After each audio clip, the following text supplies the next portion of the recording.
पहली बात तो उपासक को ये नहीं देखना कि हमारा मन लगता है कि नहीं। उपासक को नाम चलाने का प्रयास करना चाहिए। पहला प्रयास नाम चलाना है। दूसरा, हमारा जो मन नाम जप के समय बहुत भूत भविष्य की बातें सोचता है, व्यर्थ की बातें सोचता है, पाप की बातें सोचता है, उनका कोई भी प्रभाव मन पर नहीं पड़ेगा। वो सब डिलीट हो जाएंगे क्योंकि नाम चल रहा है।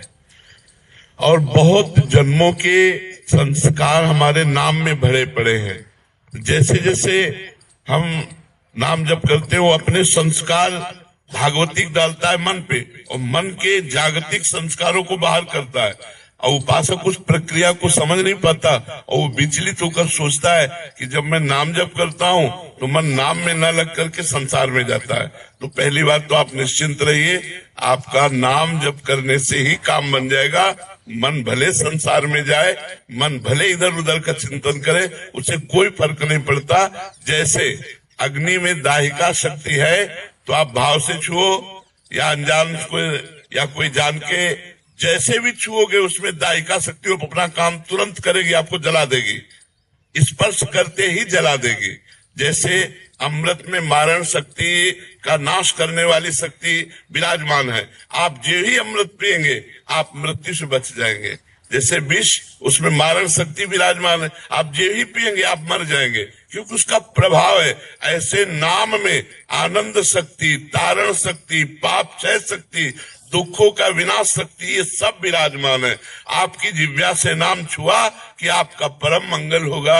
इसीलिए गोस्वामी जी ने लिखा है, भाव कुभाव अनख आलसहु नाम जपत मंगल दिश दसहु।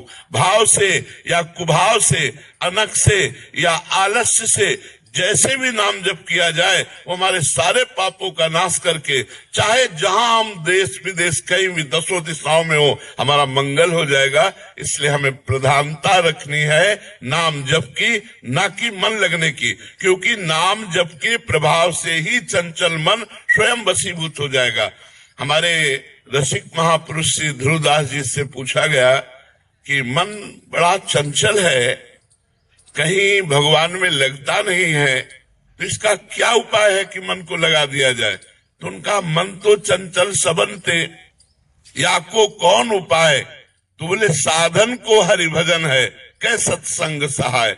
यदि महापुरुषों का सत्संग मिले और भगवान नाम जप करने को मिले तो हमारा मन आज नहीं तो कल निश्चित लग जाएगा। लेकिन आज हम अभी राधा बोल रहे हैं और अभी हमारे प्राण निकल जाए और मन संसार में लगा रहा है तो भी हमें भगवत प्राप्ति हो जाएगी। जैसे पुत्र में मन लगा था अजामिल का, ना कि भगवान में, और पुत्र का नाम था नारायण, तो जहां नारायण पुकारा तो उसका कल्याण हो गया। मन उसका पुत्र में लगा था, अपने पुत्र को पुकारा नारायण, लेकिन नारायण नाम भगवान का, तो उसका अंतिम समय काम बन गया। और हम जानबूझ के राधा राधा बोलेंगे तो हमारा मंगल नहीं हो जाएगा। वो तो अपने पुत्र के लिए नारायण बुलाया तो उसका कल्याण हो गया। और हम जानबूझ के राधा राधा, कृष्ण कृष्ण, राम राम, शिव शिव, हरि हरि जपेंगे, हमारा परम मंगल हो जाएगा, मन लगे या न लगे। हम कई बार उदाहरण देते हैं, जैसे हमारा मन कहीं और लगा हो, भोजन पा रहे तो पेट भर जाएगा ना। ऐसा तो नहीं है कि मन नहीं लगा तो हमारा पेट भरा नहीं, हमारा तो पेट भर जाएगा ना। ऐसे ही हम नाम जप कर रहे हैं, मन लगे न लगे, संसार से वैराग्य, भगवान से अनुराग और अपने स्वरूप का बोध, तीनों एक साथ होता चला जाएगा। जब अधिक नाम जप करोगे तो अनुभव में आ जाएगा। इसलिए सबसे प्रार्थना है, पहली बात शराब मत पीजिएगा। अगर इतने लोगों में से कोई भी शराब पीता हो तो आज वृंदावन की पावन भूमि में रज में बैठे हो, शपथ खा लो कि शराब नहीं पिएंगे। वो तुम्हारी बुद्धि को भ्रष्ट करता है, तुम्हारा पैसा व्यर्थ जाता है और तुम्हारे शरीर के अंगों का नाश करता है। कितने लोग शराब पीते हैं इतने में? हाथ उठाओ। बहुत कम लोग। धन्यवाद। हम तो पहला धन्यवाद देते हैं जो नहीं पीते हैं और दूसरा धन्यवाद देते हैं जो पीते हैं। वो हाथ से छोड़ देंगे। पक्का छोड़ दोगे? छोड़ दोगे?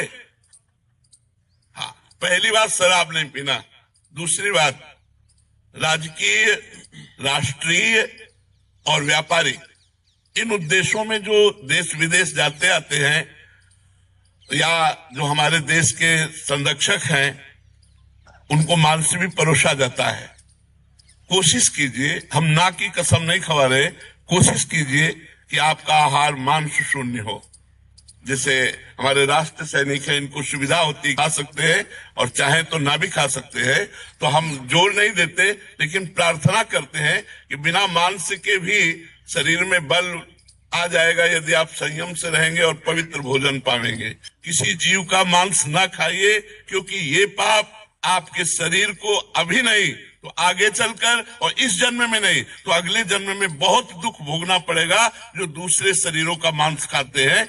अगर राष्ट्रीय सेवा में है तो भगवान जैसे निर्वाह करे वैसे निर्वाह करो। अगर बच सकते हो तो मांस खाने से बचो। अगर शराब पीना और मांस खाना, और तीसरा दोष पराई स्त्री से व्यभिचार करना, अगर इन तीनों पर आप विजय प्राप्त कर लें और नाम जप करें तो इसी जन्म में आपका मंगल हो जाएगा, इसी जन्म में सारे दुख छूट जाएंगे। जो केवल 3 बातों को स्वीकार कर लीजिए, हमारी बात मान लीजिए कि अगर माता बहन पराये पुरुष से और पुरुष पराई माता बहनों के साथ ऐसे गंदे आचरण ना करे तो हमारे भारत में गृहस्थी बिगड़े ना। आज हमारे भारत की गृहस्थी बिगड़ रही, गृहस्थ धर्म बिगड़ रहा है। ये हमारे भारतीय धर्म में नहीं। प्राणपन से पत्नी को अर्धांगिनी माना गया और पति को प्राणेश्वर माना गया। जहाँ हमारे धर्म में ये बात है, वो ये बातें, गंदी बातें ऐसे संशय पैदा करें जो पराये पुरुष पराई स्त्री। तो ये 3 बातें आप स्वीकार कर लीजिए तो आपका जीवन धन्य हो जाएगा। किसी से आशीर्वाद मांगने की जरूरत नहीं है। यदि आप सही आचरण करेंगे तो सबके आशीर्वाद आपके पास आ जाएंगे। पहला, हम शराब नहीं पिएंगे, दूसरा मांस नहीं खाएंगे, तीसरा पराई स्त्री से संभोग नहीं करेंगे, और कोशिश करेंगे कि अधिक से अधिक नाम जप करें। हमारी प्रार्थना, अगर हमारी ये बात मान लोगे तो आपका निश्चित परिवर्तन हो जाएगा। आप भारी विपत्ति में भी मुस्कुरा कर निकल जाएंगे। इतनी सामर्थ्य आपको भगवान देंगे। श्री राधा वल्लभ लाल की।